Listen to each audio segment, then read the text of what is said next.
নমস্কার বন্ধুরা, mirror objection চ্যানেলে সবাইকে স্বাগতম।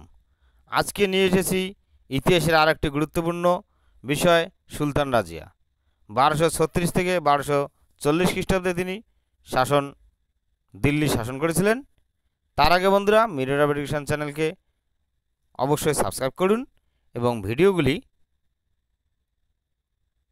শেয়ার, লাইক ও কমেন্ট করুন এবং সাবস্ক্রাইব করার পর অবশ্যই নোটিফিকেশন বেলটি অন করে রাখুন। সুলতান রাজিয়া।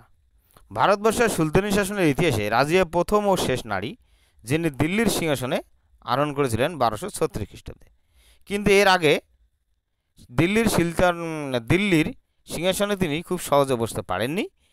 এর আগে যে ইলতুৎমিশ, তার কোনো পুত্র সুযোগ্য না থাকায় তার কন্যা রাজিয়াকে উত্তরাধিকার মনোনীত করেন। উত্তরাধিকার মনোনীত করা সত্ত্বেও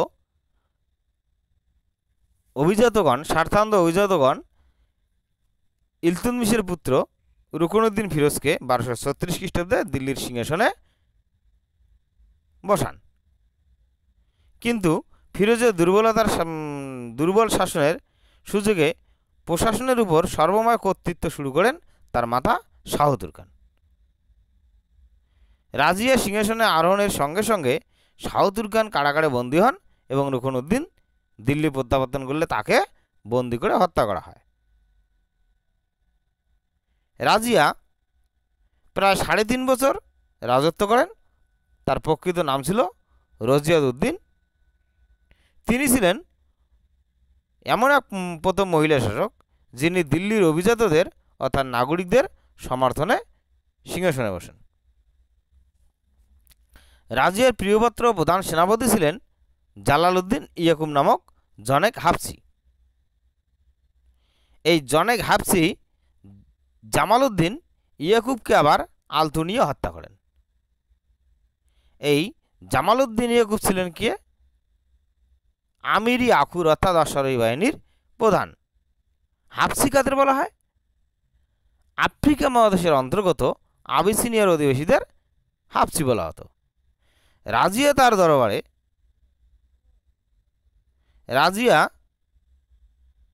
তার দরবারে পুরুষের বেশে কাবা অর্থাৎ চাদর ও কুলাবা মাথায় তাজ পরে রাজকর্য করতেন। তার বিরুদ্ধে প্রথম বিদ্রোহ ঘোষণা করেন লাহোরের শাসনকর্তা কবির খান।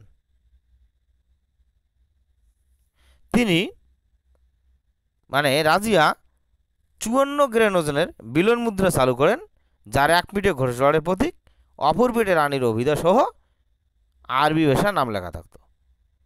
রাজিয়াকে তুর্কি আমিররা চক্রান্ত করে কৈথালের নিকট পিপুল গাছের নিচে হত্যা করেন।